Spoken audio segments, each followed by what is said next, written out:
Terima kasih Anda sudah menonton video ini, dan terima kasih pula untuk dukungan subscribe dari Anda.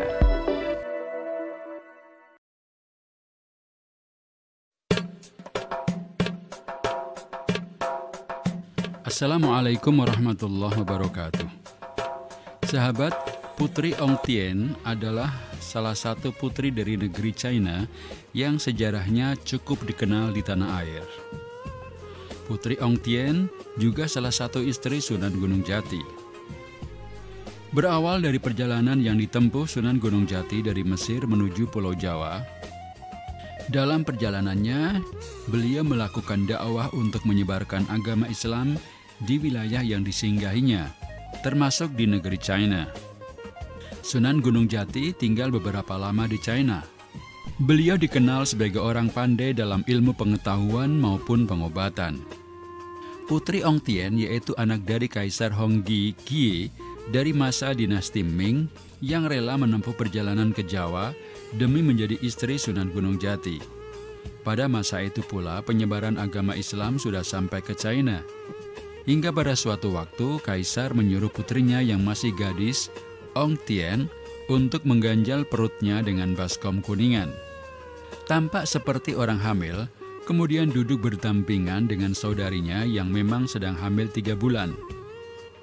Kemudian dicarilah Syarif Hidayatullah, disuruh untuk menebak mana yang benar-benar hamil. Syarif Hidayatullah menunjuk ke Putri Ong Tien.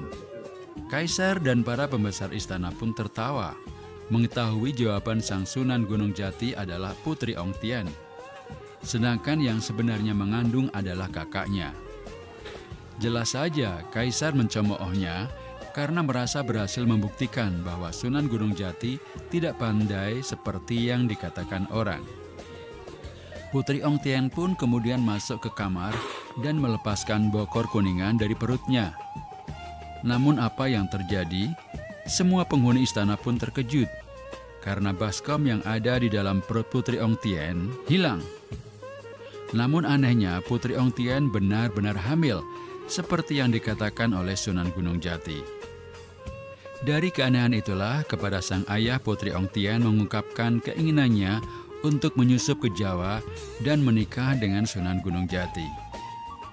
Kaisar meminta maaf kepada Syarif Hidayatullah dan memohon agar Putri Ong Tien dinikahi.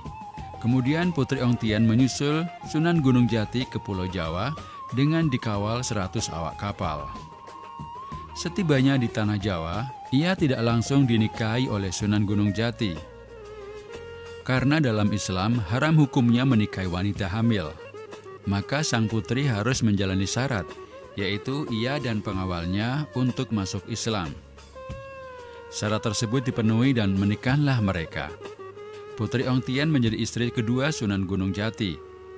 Dari pernikahan ini Putri Ong Tien dikaruniai seorang anak dan diberi nama Pangeran Kuningan.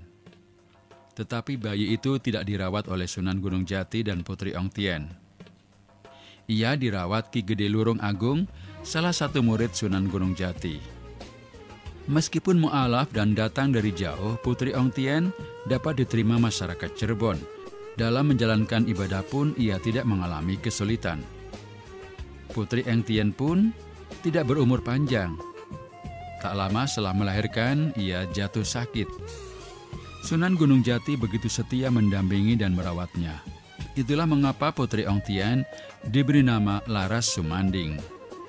Karena Putri Ong Tien selalu ditanggung oleh Sunan Gunung Jati, hanya 2 tahun, ia mendampingi Sunan Gunung Jati sebelum akhirnya wafat. Jejak peninggalan Putri Ong Tien terlihat jelas di komplek pemakaman Astana Gunung Jati dan Putri Ong Tien. Putri Ong Tien datang ke Cirebon dengan membawa 3 kapal. Kapal-kapal itu tidak hanya berisi pengawalnya, namun juga keramik cantik buatan China sebagai buah tangan. Makam Putri Ong Tien berada di kompleks pemakaman Keramat Sunan Gunung Jati, Cirebon. Banyak barang kerajinan China di Cirebon. Peninggalan Putri Ong Tien yang kini menjadi warisan budaya yang bernilai tinggi. Tetapi ada yang menyaksikan bahwa cerita atau kisah Sunan Gunung Jati pernah tinggal di negeri China hanya sebuah legenda. Wallahu a'lam.